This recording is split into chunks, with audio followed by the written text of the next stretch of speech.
In the late 19th century, Beenleigh was known as a thriving country town, made prosperous by the sugarcane industry, and was a leading regional centre of trade and produce. By the mid-20th century, the town had become an important and much-loved stopping-off point for travellers between Brisbane and the Gold Coast. In fact, the old Pacific Highway once ran right through the centre of the town, what we now call City Road and Main Street. But today, things are rather different.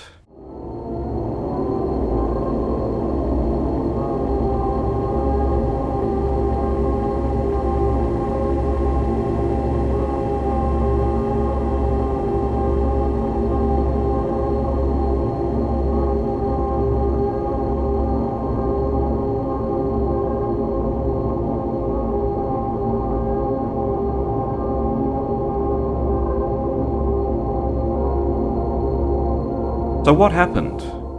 To find out, we need to travel back in time, all the way to 1871. But first, a quick history lesson. Originally known by the indigenous peoples as Wubamaju, meaning place of boggy clay, by the 1850s, commercial timber getters were operating within the Beenleigh area, especially along the riverbanks of the Logan and Albert rivers. In 1865, two men named Francis Gooding and John Davy set up a sugarcane farm in a bend of the Albert River here. They called their plantation Beenleigh, after the place of Gooding's birth, Beenleigh in Devon, England. A road from Waterford was hacked through the bushland to link that settlement with the Gooding-Davy farm at Beenleigh, while the road to Sydney via the Tweed River also connected near the Davy-Gooding farm. This important crossroads, still visible in the road network today, enabled Beenleigh to quickly grow into an important regional centre. This brings us to 1871 when, as the town was quickly emerging, the Courthouse was established. Now, a courthouse was essential for a growing town and region and was also the cause of local civic pride. It was also in this year that a police station was built in Beenleigh. Despite the many changes in economic prosperity over nearly 150 years, the courthouse and the police station have been mainstays within Beenleigh, each growing ever larger. Beenleigh's initial burst of expansion and prosperity was not to last, and as the 20th century wore on, the town found itself somewhat isolated, especially with the redirection of the Pacific Highway, which bypassed the town in the 1960s. And at a local government level, Beenleigh seemed to change hands quite often. From 1879 to 1903, it was part of the Beenleigh Divisional Board. From 1903 to 1949, it was part of the Shire of Beenleigh. From 1949 to 1995, it was part of Albert Shire. From 1995 to 2008, it was part of Gold Coast City Council. And from 2008 onwards, it has been part of Logan City Council. With so many changes in administration, it's no wonder that improvements have been slow to take hold. The vast new suburbs that sprung up in the 1960s, 70s and 80s also brought with them swathes of public housing. However, this regional population growth was not reflected within Beenleigh itself. With new shopping opportunities being established further away from the town, Beenleigh's significance as a popular centre of trade and retail began to diminish. And while other southeast centres continued to grow and flourish, such as Southport and Ipswich, Beenleigh more and more lagged behind, and today still presents the appearance of a neglected place. However, there is one building in Beenleigh that sees continual growth: the Courthouse. In 1980, it looked like this, still a relatively small building and in proportion with the town size. In 1984, the courthouse was closed down and construction began on a new, vastly larger building which opened in 1987. A further upgrade in 1998 expanded its capacity, while yet another upgrade was completed in 2020 at a cost of $11 million, with particular emphasis on handling domestic violence cases as a result of Beenleigh Court being Queensland's second busiest domestic violence court. Suffice it to say, the courthouse dominates the town. Due to the attitude of successive state and federal governments to use Beenleigh as more or less a dumping ground for a plethora of social problems, most notably those involving drugs, how does Beenleigh compare to other centres? Let's compare Beenleigh to Ipswich, another distant town from Brisbane that has itself its own social problems. For the period between the 16th of September 2020 and the 15th of December 2020, in terms of drug offences, Ipswich recorded 62 offences. By contrast, Beenleigh recorded 67. For the same period, Ipswich recorded 29 assaults, while Beenleigh recorded 41. Concerning trespassing and vagrancy, Ipswich recorded 2 offences. Meanwhile, Beenleigh recorded 16 offences. And then there's unlawful entry, with Ipswich recording 11 offences. However, Beenleigh recorded a whopping 27 offences for the same period. Clearly, in terms of crime, Beenleigh outdoes Ipswich. These figures are freely available on the Queensland Police Service website. And what about median house prices? Does Beenleigh's crime figures keep people away? The answer is a possible yes. Roughly within a 40-kilometre radius of the Brisbane CBD, we can compare several population centres. Victoria Point comes in tops at $537,500. Next is Ipswich at $400,000. Following that is Deception Bay at $373,000. And at the bottom of the list is Beenleigh, with median house prices at a low $331,000. These figures can be verified via the realestate.com.au website. And does it show? A wander about the town today reveals a rather shabby, run-down, and uninspiring place.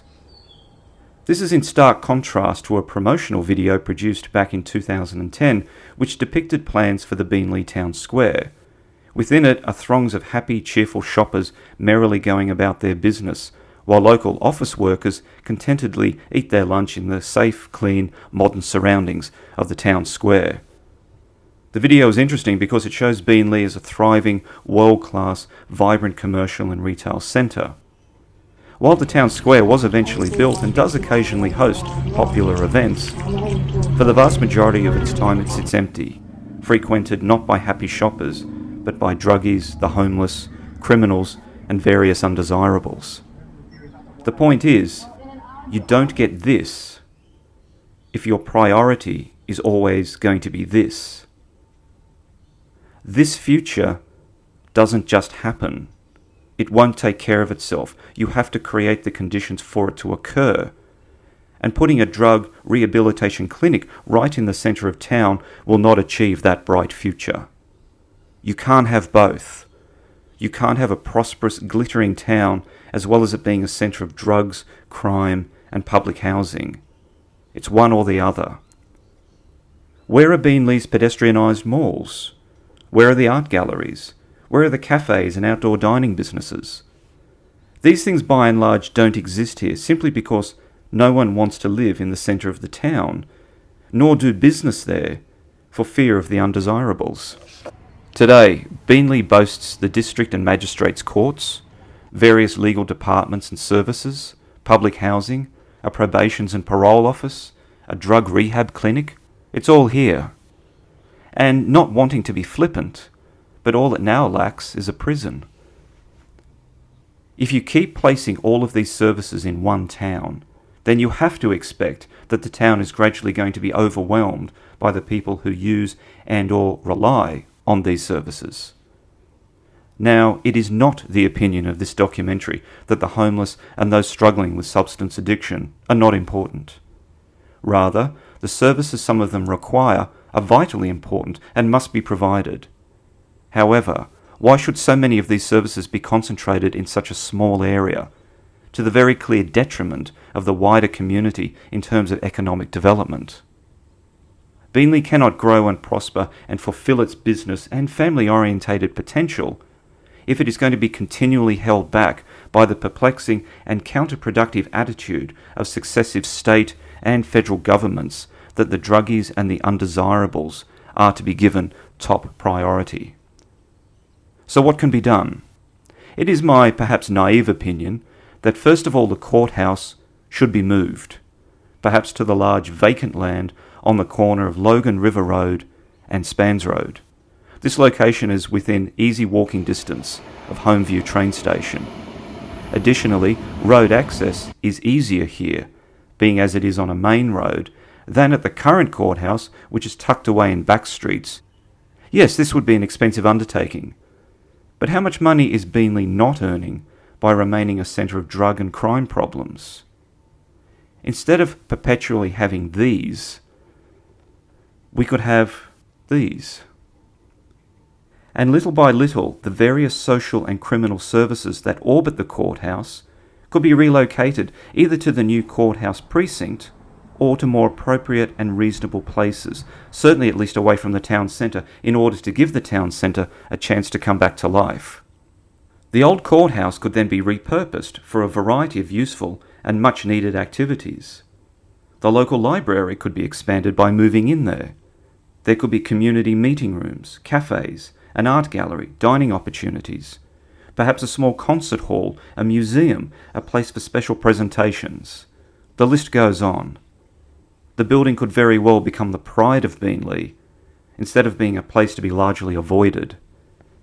As other population and commercial centres within southeast Queensland continue to grow and update and prosper, Beenleigh remains more and more left behind.